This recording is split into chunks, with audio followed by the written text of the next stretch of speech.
Bermuda का नाम जब भी लिया जाता लोगों के जुबान पर एक ही शख्स का जिक्र होता, रायस्टार। वह कोई आम इंसान नहीं था, बल्कि एक ऐसा योद्धा था जिसे देखकर बड़े बड़े आतंकवादी भी अपनी बंदूकें फेंक देते। उसकी आंखों में वो आग थी जिससे दुश्मनों के दिल तक जाते। भारतीय सेना का स्पेशल कमांडो था।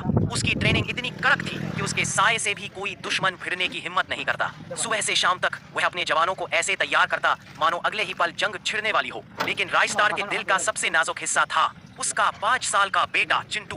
माँ का साया बचपन में ही एक हादसे में चला गया था और तब से ही रायस्टार ने माँ और बाप दोनों का फर्ज निभाया था। चिंटू को स्कूल छोड़ने, साथ में खेलना, कहानियां सुनाना, ये सब उसके लिए जंग जितना ही जरूरी था। एक दिन जब रायस्टार अपने बेटे के साथ खेलकर सोने ही वाला था, तभी अचानक से रायस्टार को एक कॉल आया।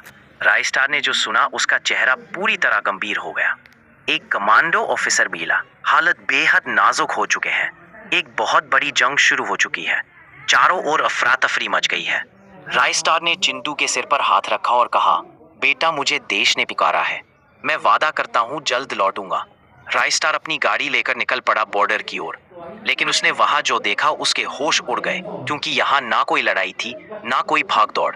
सब लोग हंसते बोलते अपने काम में लगे हुए थे, मानो कुछ हुआ ही ना हो।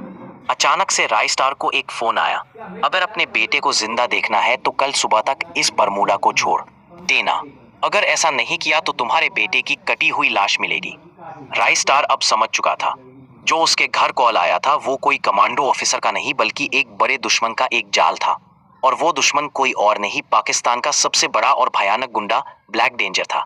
एक ऐसा गुंडा जिसकी गरज से पूरा बरमूडा हिल उठता। ब्लैक डेंजर का इलाका इतना भयानक था कि खुद यमराज भी यहाँ आने से डरते थे। सुबह होते ही रायस्टार निकल पड़ा भारी हथियारों के साथ उस पुरानी फैक्ट्री की ओर जहाँ ब्लैक डेंजर का अड्डा था, जहाँ चिंटू को भी बंदी बनाया गया था।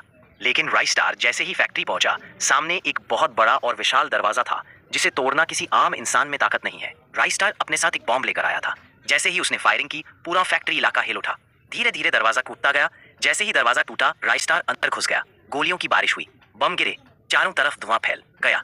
रायस्टार ने पूरी ताकत से लड़ाई लड़ी। एक एक करके उसने दुश्मनों को गिरा दिया, लेकिन अभी तक ब्लैक डेंजर जिंदा था। अब शुरू होगा एक मौत और जिंदगी का सबसे बड़ा भयानक युद्ध। जैसे ही पहली तलवार गरजी, बरमूडा की जमीन कांप उठी। धुएं के बादल धीरे धीरे हटते हैं और व्हाइट 444 जमीन पर लहूलुहान पड़ा होता है। लेकिन रायस्टार अब पूरी तरह घायल हो चुका था। वो उठने की हालत में भी नहीं था। लेकिन उसी वक्त एक टाइम बॉम्ब एक्टिव हो गया। रायस्टार ने बोला, बेटा तुम यहाँ से चले जाओ और अपना हमेशा ख्याल रखना, मेरी आत्मा हर वक्त तुम्हारे साथ होगी। रायस्टार ने चिंटू को धक्का दे दिया और दूर फेंक दिया। उसी वक्त बॉम्ब ब्लास्ट हुआ और पूरा बरमूडा हिल गया। तो दोस्तों, आप लोग एक सच्चे हिंदुस्तानी हो तो चैनल को तुरंत सब्सक्राइब करो और कमेंट में अपने नाम के पीछे जय हिंद लिखना मत भूलना।